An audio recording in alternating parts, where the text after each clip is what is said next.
तो नमस्कार दोस्तों, शाम का समय है और अभी हम आपसे बात करेंगे इन्वेस्टमेंट के बारे में। आप लोग सुनते रहते होंगे कि इन्वेस्टमेंट करना है, शेयर खरीदना है, म्यूचुअल फंड खरीदना है।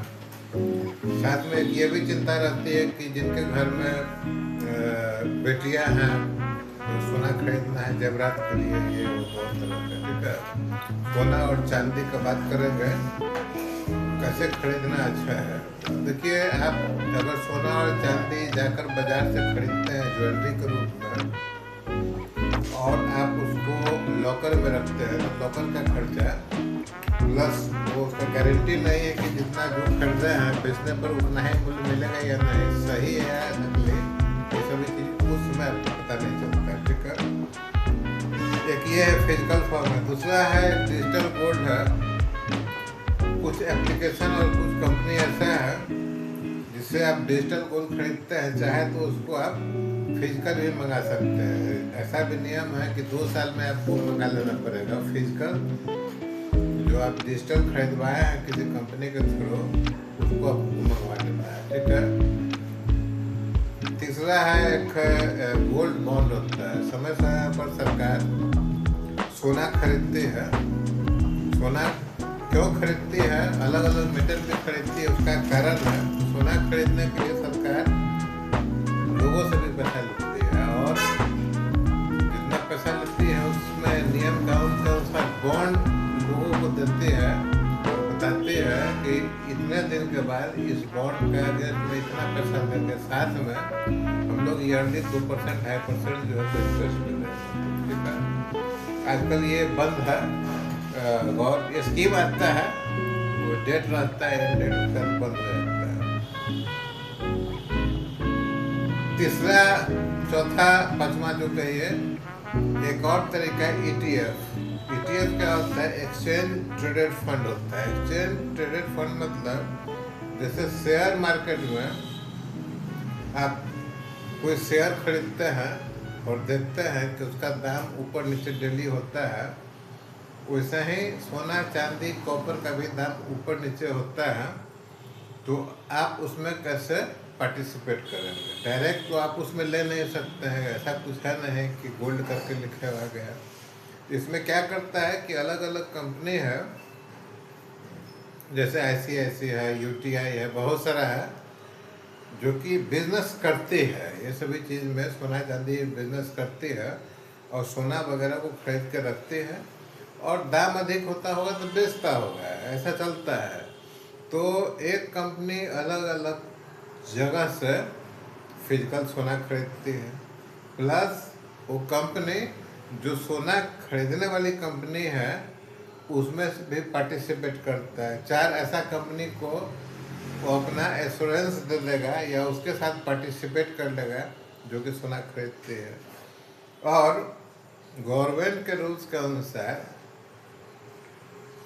ये जो खरीदारी है उसमें जनरल आदमी भी पार्टिसिपेट कर सकता है, म्यूचुअल फंड के थ्रू और शेयर मार्केट के थ्रू। ठीक है, तो ये जो सिस्टम है उसको बोलते हैं एक्सचेंज ट्रेडेड फंड। ठीक है, म्यूचुअल फंड में क्या है कि म्यूचुअल फंड में आप जाके उसमें सर्च में देखिएगा तो बहुत सारा कंपनी जो है जो अलग अलग एजेंसी से सोना खरीद कर रखती है। ठीक है, कोई सिर्फ सोना खरीदती है, कोई चांदी खरीदती है, अलग अलग बॉन्ड बनाता है, उसका अलग अलग प्रोडक्ट बनाता है, कोई दोनों को मिलाकर भी एक साथ बना सकता है। ठीक है, तो म्यूचुअल फंड का एक बेनिफिट क्या है कि जैसे आपने खरीदा है और अगर किसी दिन हाई हो गया प्राइस, उसको बेच देंगे, किसी भी चीज़ को, सोना चांदी ही नहीं, किसी भी चीज़ को बेच देंगे तो कंपनी जिससे आप म्यूचुअल फंड खरीदा है उसको पैसा देना कंपलसरी हो जाएगा। आज के डेट में कुछ दिनों पहले तक सोना और चांदी का बहुत हाई रेट था और जितना पर वो कंपनी सब परचेज किए हुए थे उसके साथ फिजिबल नहीं था, मतलब रेट बहुत बढ़ गया था, स्टॉक था नहीं। ठीक है, लेकिन जिन्होंने बेचा होगा उसको तो देना पड़ेगा पैसा। ठीक है, तो यहाँ पर क्या है कि जो एक्चुअल जो प्राइस रहता है म्यूचुअल फंड या मार्केट में जो बड़ा हुआ प्राइस रहता है उसके साथ टैली नहीं कर पाता है। तो ये सीक्वेंस या इक्वेशन थोड़ा सा उलट हो जाता है। फिर बाद में इतना परेशानी अभी हाल फिलहाल आया कि म्यूचुअल फंड जो सोना और चांदी में पैसा लगा रहे थे, मैक्सिमम जो है कोटक है, ICICI है और भी है, वो लेना बंद कर दिया, पैसा लगवाना बंद कर दिया। मार्केट स्टेबलाइज हो जाएगा तो लगेगा। ये म्यूचुअल फंड का कहानी हो गया। अब नियम के अनुसार जो भी म्यूचुअल फंड सोना चांदी में लगाती है पैसा प्रोडक्ट बनाकर, वो एक्सचेंज पर भी उसका ट्रेड करता है। मतलब जो नेशनल स्टॉक एक्सचेंज और बॉम्बे स्टॉक एक्सचेंज है उस पर भी ट्रेड करता है। जिस ढंग से आप शेयर खरीदते हैं उसी ढंग से आप खरीद सकते हैं। तो आज के डेट में म्यूचुअल फंड में मैक्सिमम कंपनी जो है सो पैसा लेना बंद कर दी है, लेकिन आप शेयर मार्केट से खरीद सकते हैं। सबसे बढ़िया यही है। ETF जो है या इधर म्यूचुअल फंड या शेयर मार्केट, दोनों में कंपेयर किया जाए तो शेयर मार्केट में जो ट्रेड हो रहा है सोना चांदी का फंड, वो अधिक अच्छा है, क्योंकि उस पर दो ही तरह का टैक्स लगेगा, शॉर्ट टर्म लगेगा या लॉन्ग टर्म लगेगा, ठीक है। जबकि म्यूचुअल फंड में एक्सपेंस रेशियो होता है और भी कई सारा चार्ज लगता है। तो अब इसका कैसे इम्प्लीमेंट करना है मैं बताता हूँ। जनरली सोना चांदी का यूटिलाइजेशन लोग ज्वेलरी के लिए ही करते हैं। तो शादी विवाह में ज्वेलरी खरीदना है तो किसी ने सलाह दिया है कि फिजिकल ज्वेलरी नहीं खरीद कर आप म्यूचुअल फंड में इस शेयर मार्केट से ETF ले लीजिए। अलग अलग कंपनी का है, जैसे गाड़ी का शेयर है वकील का, तो टाटा का है, महिंद्रा का है, आइसर का है। वैसा ही सोना चांदी भी अलग अलग कंपनी का आपने खरीदा। अब खरीदा, मान लीजिए कि अभी 1 तोला सोना 100 रुपया में मिल रहा है, ठीक है ना। उसी रेट पर आपको वहाँ पर जो एक्सचेंज है उसमें आपको शेयर मिल जाएगा, ठीक है। अब जैसे जैसे सोना का भाव बढ़ेगा वैसे वैसे आपका शेयर का भी भाव बढ़ेगा, करीब करीब बराबर रहता है। सालों बाद 10-15 साल के बाद मान लीजिए कि वो 100 रुपया प्रति तोला जो आज का माना है हमने दर, वो मान लीजिए कि 1000 रुपया प्रति तोला हो गया 10 साल के बाद, ठीक है।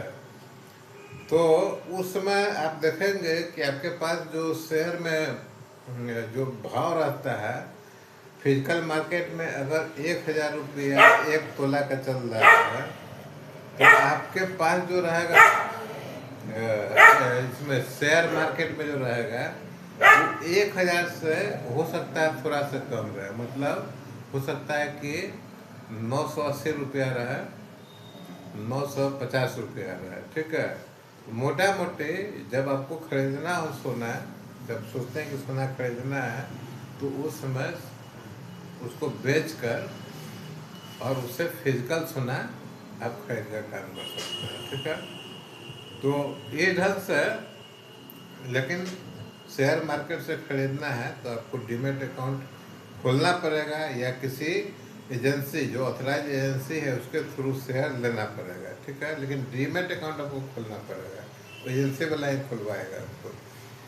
और म्यूचुअल फंड में डीमेट नहीं खोलना पड़ेगा। म्यूचुअल फंड में आपको अपना लॉगिन करना पड़ेगा जिस कंपनी से, बहुत सारा म्यूचुअल फंड हाउस है जो कि बिजनेस करती है। जैसे दुकान में कई सारा दवा का दुकान रहता है, वैसा ही म्यूचुअल फंड बेचने वाला भी कई सारा रहता है। तो उसमें जाकर रजिस्टर करना पड़ेगा, वहाँ से म्यूचुअल फंड आपको खरीदना पड़ेगा। दोनों केस में जब इस तरह का बिजनेस होता है, तो जैसे बैंक अकाउंट आप खोलते हैं, FD कराते हैं तो नॉमिनी होता है, तो ये सभी में भी नॉमिनी डालना जरूरी है। खरीदने के बाद सबका फिजिकल कॉपी प्रिंट करके हार्ड कॉपी अपने घर में रखना है, ठीक है। पहले के ज़माने में जब पेपर खो जाता था तो मुश्किल होता था, लेकिन आज खोता है तो मुश्किल नहीं होता है, फिर भी आपको रखना है, ठीक है।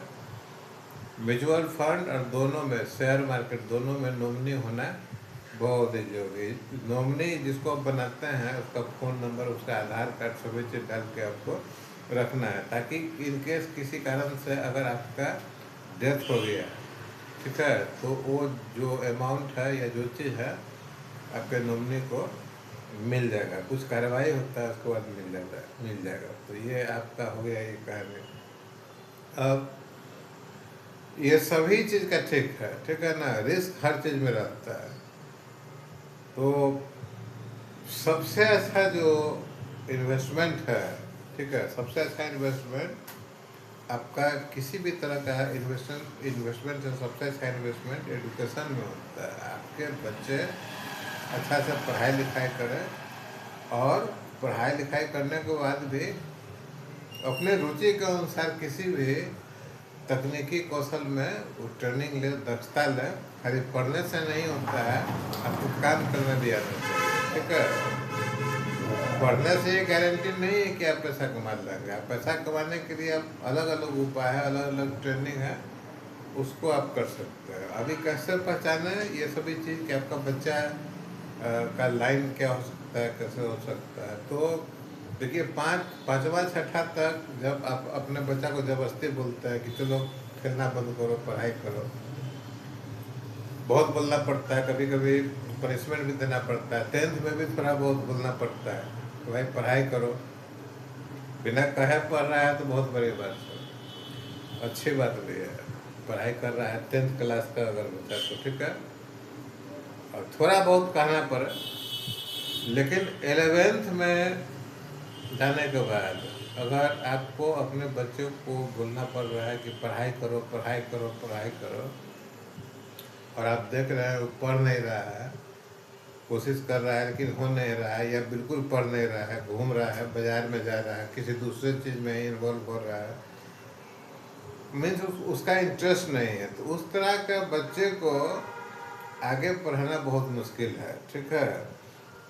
किसी तरह 12 कर जाए, ग्रेजुएशन कर जाए, ठीक है, लेकिन पढ़ाई से उसका उतना इंटरेस्ट नहीं है, तो आगे उसको पढ़ाई पर दबाव नहीं देके कुछ ऐसा चीज़ उसको सिखाना पड़ेगा जिससे वो आगे का जीवन यापन जो है आगे अर्निंग कर सके। कुछ ना कुछ टेक्निकल चीज़ ऐसा, नॉलेज ऐसा कि जिसमें उसको इंटरेस्ट हो। तो आप तो माता पिता तो हमेशा नहीं रहता है, तो फिर उसको कुछ ना कुछ तो करना पड़ेगा। तो ऐसा कुछ आपको बच्चे को सिखाना पड़ेगा। यही ढंग से आपको अपने बच्चे को देखना बहुत जरूरी है, ठीक है। ज़बरदस्ती आप नहीं पढ़ा सकते हैं। पढ़ाई अलग चीज़ है, कॉपी कलम वाला चीज़ हो जाता है, परीक्षा होता है, एग्जामिनेशन होता है। लेकिन आप टेक्निकली कोई ऐसा ऐसा चीज़ सिखा सकते हैं। अगर आपका बच्चा पढ़ना नहीं चाहता है तो ऐसा चीज़ सिखाइए जिसको करके वो पैसा कमा जाए।